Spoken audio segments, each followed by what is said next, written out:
Welcome to Not Milk Never Milk. Subscribe if you're lactose intolerant.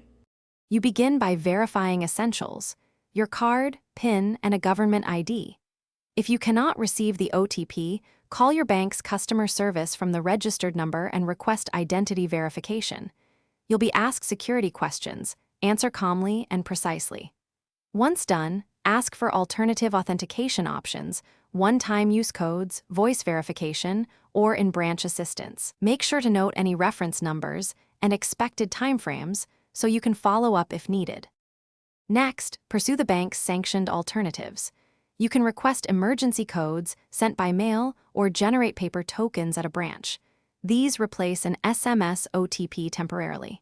If needed, schedule an in-branch withdrawal.